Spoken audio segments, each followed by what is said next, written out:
I stepped onto the graduation stage with a steady heartbeat, but inside, every memory of being told I wasn't enough echoed louder than the applause around me. For years, I had watched my parents beam at my sister Hannah, celebrating her as if her success was guaranteed and mine was unlikely.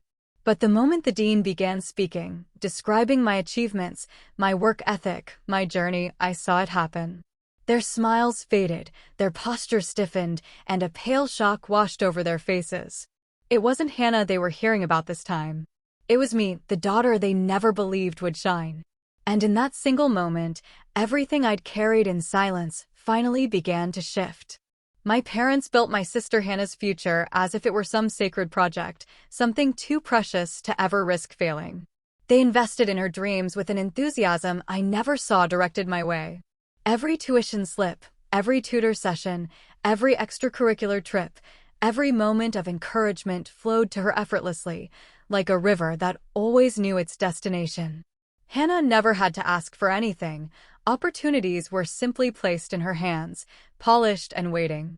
And the way they looked at her, like success was her birthright, made it painfully clear who the favorite was. For me, things were different, painfully simple. No checks slid across the counter with my name on them.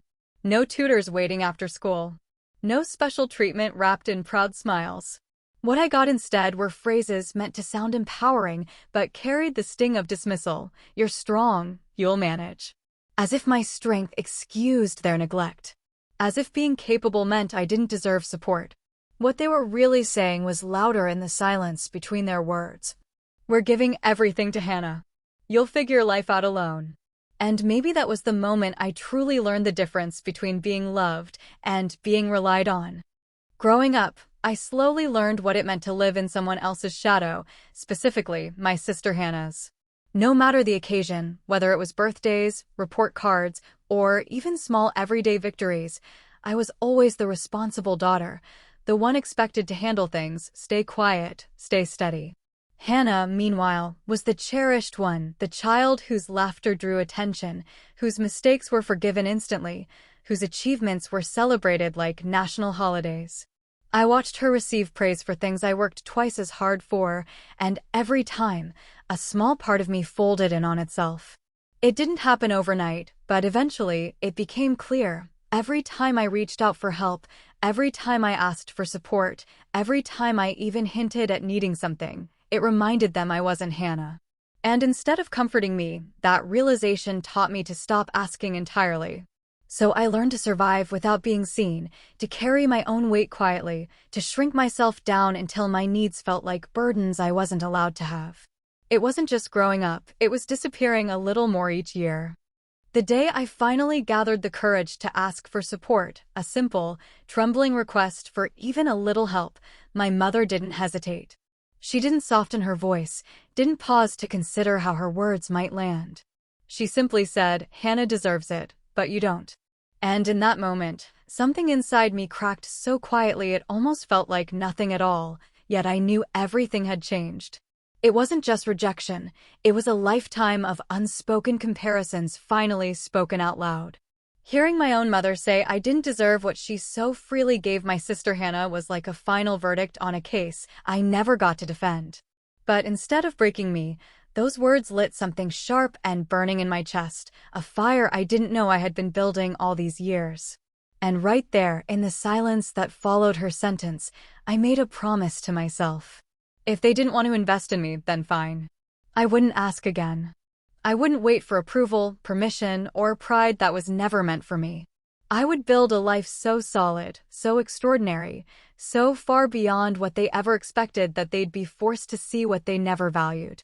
And I would do it all without a single dollar, a single handout, a single ounce of help from them.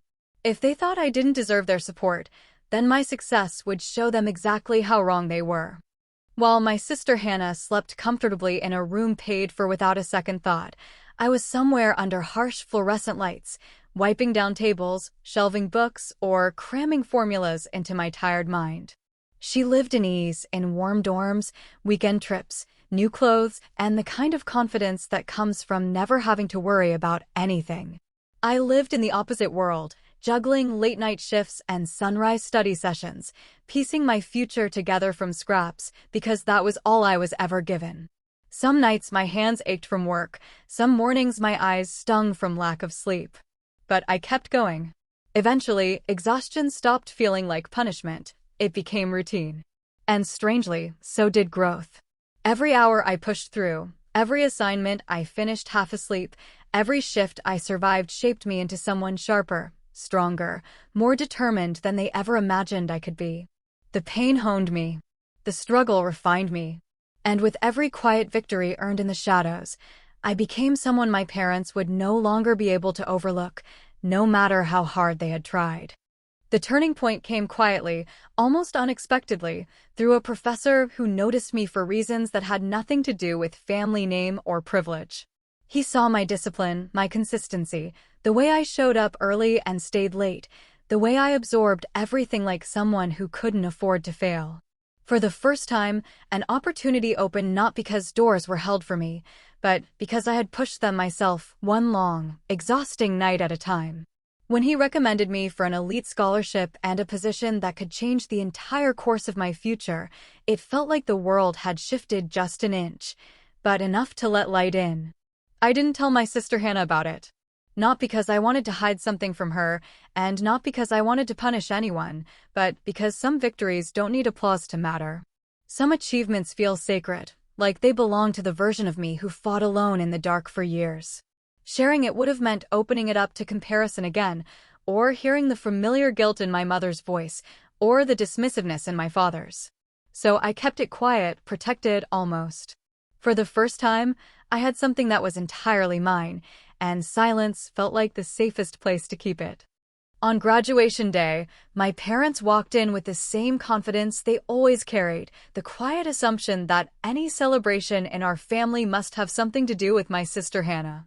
They sat proudly in the front row, whispering, smiling, waiting for the moment their golden child would be recognized yet again. I could feel it from across the hall. They hadn't come for me.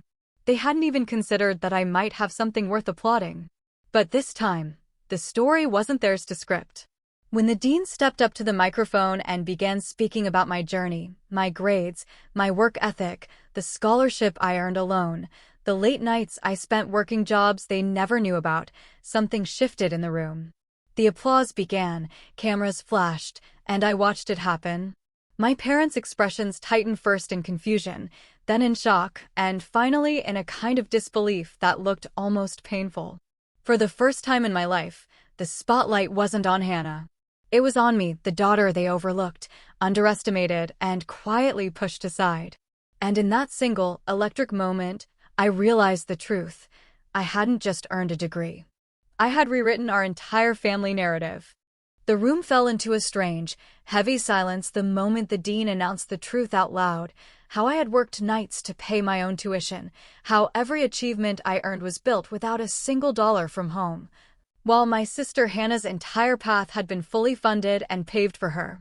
In that single sentence, the perfect narrative my parents loved to present, the one where Hannah was the star and I was simply managing, shattered like thin glass.